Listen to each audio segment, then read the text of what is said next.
হ্যাঁ অয়ন বস। তোর দেখলেই মনে হয় যে তুই বিয়ে করলে বউ পিটাবি। সত্য কি না? আমি বাবা পিটার মতো গিয়ে ফেলবো।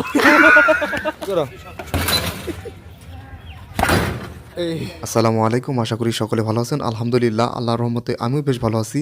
আজকে আমাদের ক্লাস শেষে আমাদের সৌরভ বন্ধু সে আমাদেরকে ঘুরতে নিয়ে যাচ্ছে মূলত সিএনবি মোড়ে। সিএনবি মোড়ে যাওয়ার পর যদি সময় থাকে তাহলে আমরা টিবাদেও যাব। সিএনবি মোড়ের পাশে নাকি কি একটা যেন বিখ্যাত আছে, সেটা আমাদেরকে খাওয়াবে আজকে সৌরভ বন্ধু, সেই জন্য কিন্তু আজকে ও আমাদেরকে নিয়ে যাচ্ছে। যদিও এর আগে আমি সিএনবি মোড়ে গিয়েছি, কিন্তু আমি সেই দোকানটা আসলে চিনি না। আমরা সেখানে আজকে যাচ্ছিলাম মাহবুব, আমি, রিয়াজ, অয়ন, সৌরভ, ইমরান, আরও কে যেন ছিল, মাসুম ছিল, গালিব ছিল। তো সবাই মিলে আমরা কিন্তু রওনা দিই এই রাজশাহীর সুন্দর রাস্তা দিয়ে। আর রাস্তা তো দেখতেই পাচ্ছেন একদম ফুরফুর, একদম শুয়ে থাকা যাবে এমন একটা অবস্থা, মানে কোনো ধরনের ময়লা নেই। রাস্তা দেখে আসলে মনে হয় যে এটা আসলে রাস্তা না, এটা একটা পার্ক, এরকমটাই মনে হয়। এইটুকু অংশ আরও বেশি সুন্দর এই রাস্তা। আর আমরা অটোর ভিতর বসে কিন্তু মজা করতেছিলাম, দুষ্টামি করতেছিলাম।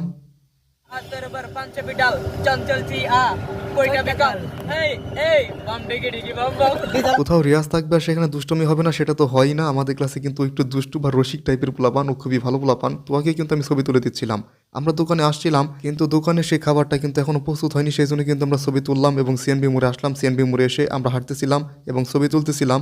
আমরা সবাই মিলেই হাঁটতে থাকি। এত সুন্দর একটা রাস্তা, যেটা কিন্তু আসলে বলার বাইরে, অনেক সুন্দর একটি রাস্তা। দুই পাশে সারি সারি গাছ আর মাঝখান দিয়ে কি সুন্দর একটা রাস্তা চলে গেছে। মানে এর আগে যেটা আপনাদের রাস্তা দেখালাম সেটা তো সুন্দরই, এটা কিন্তু আরও বেশি সুন্দর। আর দেখতেই তো পাচ্ছেন এর পাশে সার্কিট হাউস, এইদিকে আরও কিছু ভবন আছে। সবগুলো নাম আসলে বলতে পারবো না, এখানে অনেকগুলো ভবন আছে। তো এত একটা সুন্দর রাস্তা, এখানে তো ছবি না তুললে হয় না, সেই জন্য কিন্তু আমরা দাঁড়িয়ে সবাই মিলে কিন্তু ছবি তুলছিলাম। আমি এর আগেও এখান দিয়ে এসেছিলাম, কিন্তু এই রাস্তার নাম যে সিএনবি মোড় সেটা কিন্তু আমি আসলে জানতাম না। আমরা আজকে এসেছি সিএনবি মোড়ে, আমরা বন্ধুরা ঘুরতে। তো প্রথমে অনেক কাছে জিজ্ঞাসা করবো যে কেমন লাগতেছে। কালকের পরের দিন পরীক্ষা, আর আজকে ঘুরতে আসছি। এটাই তো, পরীক্ষার আগের দিনে তো ঘুরতে হবে। পরীক্ষার আগের দিনে ঘুরতে হয়। তো মাহবুব, তোর অনুভূতি জানা, কালকে পরের দিন পরীক্ষা আর আজকে আমরা ঘুরতে আসলাম। এখন ধর এমনি দুঃখে আছি, কিছু পড়াশোনা করছি না। এক দুই দিনে পড়াশোনা করলে কিছু হইব না, তাই একটু আনন্দ করি। পড়াশোনা করলে ওদের না করলে তাই আনন্দ করতে পারি। এটা হচ্ছে আমার বন্ধু রিয়াজ, সে নাকি বিয়ে করলে বউ পিটাবে। আচ্ছা, বউ পিটাবে এটা কি সত্য নাকি সেটা বল। না, এটা হচ্ছে বরিশালের মনুরা করে। আমরা চট্টগ্রামের মানুষরা বউকে অনেক ভালোবাসি। যেমন শীতকালে মানুষ সবচেয়ে বেশি ভালোবাসে বাবা পিঠারে, আমরা এরকমই বউকে বাবা পিঠার মতো ভালোবাসি। আর বউরে আমরা বাবা পিঠার মতোই খেয়ে ফেলি। শোন, তুই নাকি বিয়ে করলে বউ পিটাবে, এটা কি সত্য কিনা বল। এটা বরিশালের মানুষরা বেশি করে, এটা মিথ্যা।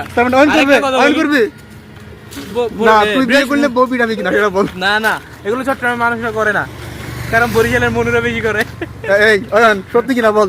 ও যেটা বললো যে বিয়ে করলে বউ পিটাবি, তুই কি আমার দেখলে মনে হয় আমি বউ পিটাবো? না অনেক পিটাবি না, তুই পিটাবি। আমরা সিএনবি মোড় থেকে হাঁটতে হাঁটতে টিবাদ এসে পড়ি। টিবাদ কিন্তু একদমই কাছে সিএনবি মোড় থেকে। আমরা রাস্তা দিয়ে সবাই মিলে গল্প করতে করতে এসে পড়ি টিবাদে। তো টিবাদ তো দেখতেই পাচ্ছেন অনেকটা কিন্তু পানি কমে গেছে। এর আগে আমি 2-3 বার এসেছি, কিন্তু দেখেছিলাম কিন্তু অনেক বেশি পানি, কিন্তু এবার এসে দেখছি খুব বেশি কিন্তু পানি নেই, মানে আগের থেকে কিন্তু অনেক বেশি কমে গেছে। আর এখন কিন্তু খুব বেশি লোকজনও দেখা যাচ্ছে না। এর আগে যখন এসেছিলাম অনেক বেশি লোকজন এত ছিল যে আমি কিন্তু ঠিক মতো ভিডিও করতে পারছিলাম না, ছবি তুলতে পারছিলাম না। আজকে কিন্তু দেখতে তো পাচ্ছেন যে দৃশ্যটা আসলে কতটা সুন্দর। টিবাদে কিন্তু অনেক বেশি লোকজন থাকে। আমরা সবাই মিলে টিবাদে যাই। টিবাদে যাওয়ার পর কিন্তু আমরা সবাই নিচে নামি, অর্থাৎ নিচের দিকে নামতে থাকি, যেহেতু অনেকটুকু পানি কমে গেছে। এর আগে কিন্তু অতটা নিচে নামা যেত না, যেহেতু পানিটা অনেকটা নেমে গেছে, সেই জন্য কিন্তু আমরা নিচে নামি। যেহেতু শীত একটা ভাব আছে, আর আমরা সবাই মিলে কিন্তু বিকেলে আসি। বিকেলে একটু ঠান্ডা ঠান্ডা লাগতেছিল, বেশ ভালো লাগতেছিল। এরকম একটা সূর্যোদয়, সামনে পদ্মা নদী, আবার নদীর ঢেউ আসতেছিল, মানে আর কি লাগে। যথেষ্ট ভালো লেগেছে আজকে পদ্মা নদীতে গিয়ে। এর আগে আমরা এতজন বন্ধু মিলে পদ্মা নদীতে যাইনি কখনো, আজকে গিয়েছিলাম, বেশ ভালো লেগেছে। আসলে সত্য কথা বলতে অনেক বেশি ভালো লেগেছে।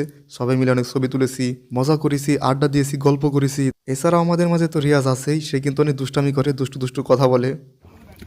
অনুভূতি খুব সুন্দর একটা অনুভূতি। আগামী পরশু আমাদের পরীক্ষার আগে একটা রিল্যাক্সেশনের জন্য আমরা এখানে আসছি। আমি সবার বন্ধু সবাই আসছে, তারা কথা বললে। রিয়াজের কাছে কিছু আমাদের সিটি দুইটা, ওখানে আমাদের মানে রাধাকৃষ্ণ সম্পর্কে, প্রেম সম্পর্কে লিখতে হবে। তো আমরা এখানে এই পদ্মার বাদে এসে কপতিদের এই যে ভালোবাসা, সেটাই ওখানে আমরা লিখে দিব রাধা এবং কৃষ্ণ সম্পর্কে। ইউনিভার্সিটি উঠলে কোনো পড়াশোনা নাই, চিল আর চিল। ওই জন্য এটা আমরা প্রুভ করার জন্য পরীক্ষার আগের দিন আমরা ঘুরতে চলে আসি। পরীক্ষা আজকে শুধু খালি অনুভূতি কেমন?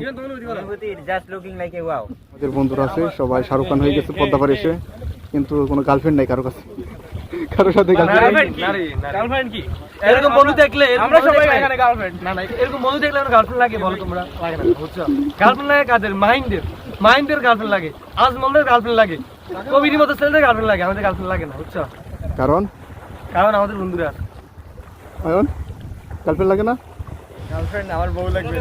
অয়নের গার্লফ্রেন্ড লাগে না, গার্লফ্রেন্ড অয়ন লাগে নাকি? Dogs and GF don't allow. অনুভূতি প্রকাশ কর।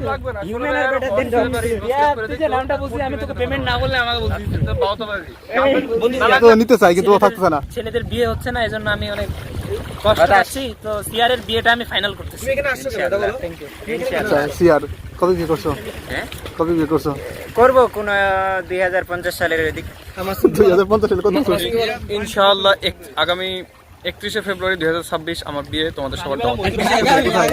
নিচে আমরা সবাই মিলে মজা করার পর ছবি ভিডিও তোলার পর আমরা উপরে চলে আসি। উপরে এসে কিন্তু আমি আবার কিন্তু ভিডিও করতে থাকি।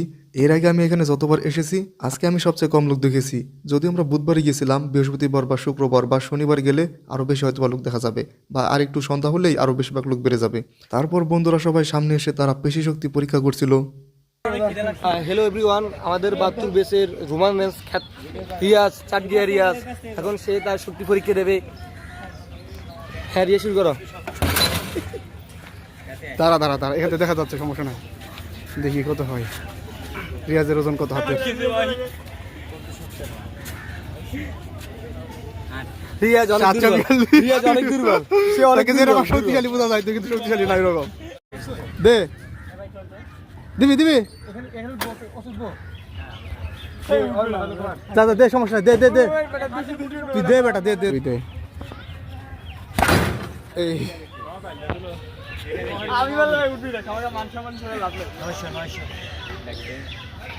পৃথিবীর চারদিকে 700 800, এই 887 রে।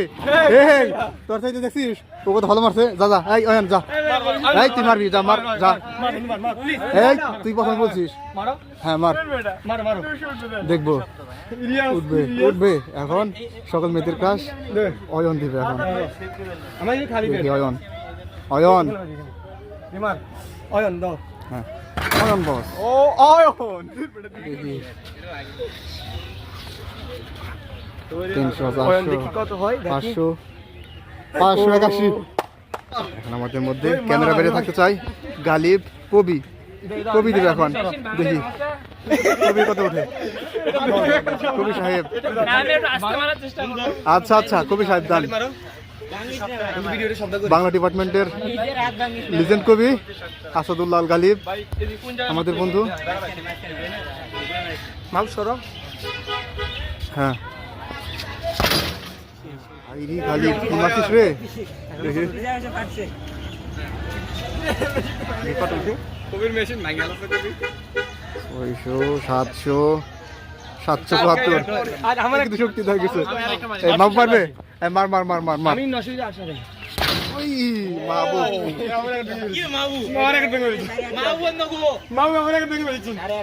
মাবু অন ফায়ার। 500 600 700 800 830। সৌরভ কত, তোর কত ছিল? 887। 87। এই কত বেশি ছিল রে? একটু এখন সৌরভের রেকর্ড ভাঙার জন্য আবার চারটায় মারলো।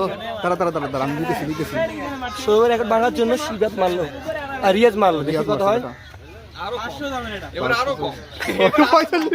এখন আরো গোহার হয়নি, আবার দিবি। এখন আমাদের মধ্যে আছে সিয়ার। সিয়ার এখন শক্তি পরীক্ষা করবে, দেখি তার হাতে শক্তি কত। আমার রেকর্ড ভেঙে ফেললে। 200 ধরা, 300 400 500 600 700 800 38। এই 38 জানো। আমি বাদে মোটামুটি সবাই পেশি শক্তি পরীক্ষা করার পর আমরা চলে আসি সিএনবি মোড়ে। সিএনবি মোড়ে সেই ভাইরাল খাবার খেতে, যে বিখ্যাত খাবার আমাদেরকে খাওয়াতে নিয়ে গেছে সৌরভ। আমরা সবাই সেই খাবারের অপেক্ষা করছিলাম। খাবার ছিল তো মূলত একটা আসলে মিষ্টি এবং পুরি। আসলে মিষ্টি আর পুরি তো খুব বেশি বড় কথা নয়, বড় কথা হচ্ছে এর যে সুস্বাদু, মানে স্বাদটা, এই স্বাদটা কিন্তু বেশ ভালো ছিল। আর এগুলোর দাম কিন্তু একদমই কম ছিল, অর্থাৎ 10 টাকার মধ্যে। 10 টাকার মধ্যে কিন্তু মিষ্টি এবং পুরি কিন্তু খাওয়া যায়। তো এটা কিন্তু বেশ ভালো একটা দিক ছিল। ওরা বললো ওদের কাছে নাকি মিষ্টির স্বাদ খুব ভালো লেগেছে, কিন্তু আমার কাছে মোটামুটি লেগেছে। যেহেতু আমরা টাঙ্গাইলে মানুষ, আমরা কিন্তু সবসময় মিষ্টি খেয়েই থাকি, সেই জন্য আমার কাছে মনে হয়েছে আমাদের টাঙ্গাইলে মিষ্টির তুলনায় সামান্যই স্বাদ আর কি। সামান্য বলতে মোটামুটি ভালোই আছে। যাই হোক, ধন্যবাদ সৌরভ বন্ধুকে আমাদের সবাইকে এত সুন্দর একটা মুহূর্ত দেওয়ার জন্য।